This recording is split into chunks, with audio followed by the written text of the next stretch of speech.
This week, big tech stopped pretending AI wasn't behind its layoffs. The labor participation drop finally got a number, and nobody can agree on what it actually means. A wrongful termination case held up in court, which almost never happens. And Volkswagen discovered that its old headcount math simply doesn't work anymore. 4 very different stories, and by the end of this video, you'll see they're really the same story told 4 times. Welcome to Paper Cut.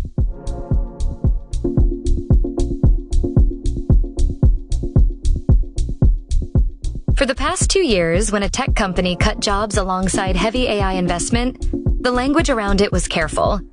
Efficiency, augmentation, redeployment. Nobody wanted to say the quiet part out loud. That changed this week. Microsoft cut 4,800 roles, and this time the company said plainly that the cuts were AI-driven. Xbox went further.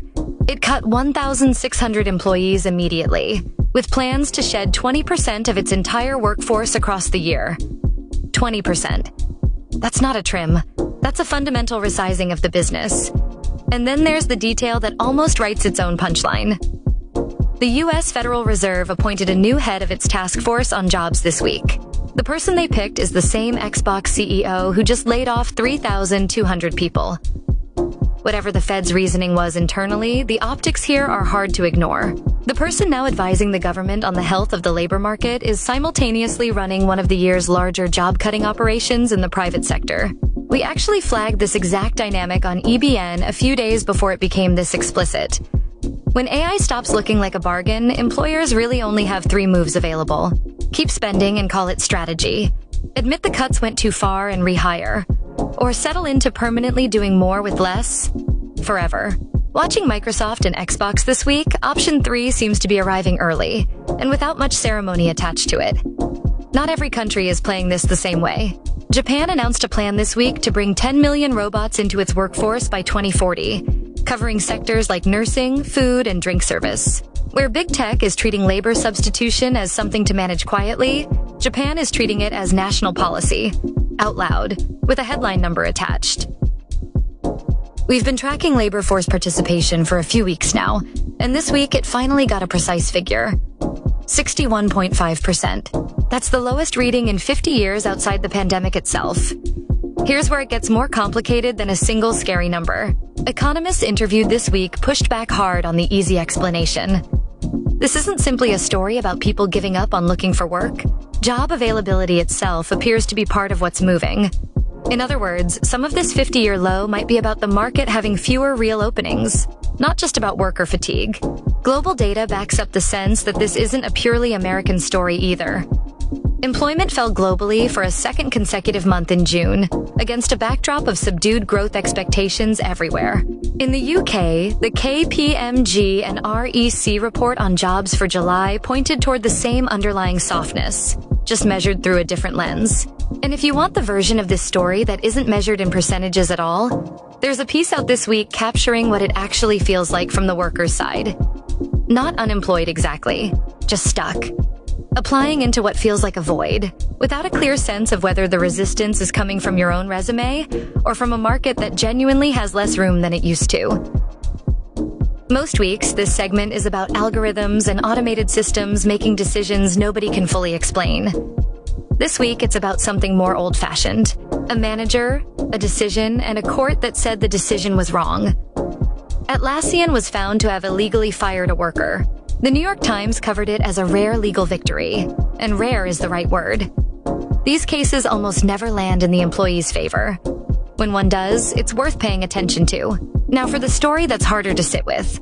Bethesda's HR department forced staff to remove a small memorial they'd set up for laid-off colleagues. Think about that for a second. A company lets people go. And then the same company actively stops the people who remain from quietly grieving that loss together. It's hard to imagine a decision that damages internal trust faster than that one. There's research out this week that adds an uncomfortable footnote to both of these stories. Tracking employees, monitoring them closely, doesn't actually make them more productive. So if your organization has leaned into surveillance as part of a cost-cutting push, the uncomfortable question is whether it's even buying the thing it was supposed to buy. And if you want a framework for thinking about all of this, Harvard Business Review published a piece this week arguing that every organization has 2 realities. The one it states publicly, and the one its employees actually live inside. Atlassian and Bethesda both just gave us fresh examples of exactly how wide that gap can get. Everything so far this week has been about technology reshaping jobs. Volkswagen's story is different and in some ways bigger. This isn't a new tool displacing a task. This is an entire operating model, built for a combustion engine business, colliding head-on with the economics of electric vehicles and intense competition out of China. The number on the table is genuinely enormous. Volkswagen CEO Oliver Blume is weighing up to 100,000 job cuts, alongside factory closures. 100,000. That would make this one of the largest single restructuring decisions anywhere in the European auto sector this decade.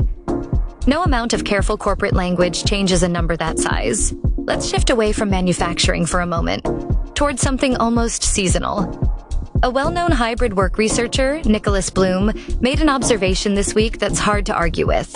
Extreme heat, World Cup disruption, and genuinely expensive commutes are quietly turning this July into a summer of remote work. Whatever any individual company's official return to office policy says on paper, the weather and the traffic appear to be winning the actual argument on the ground, week to week.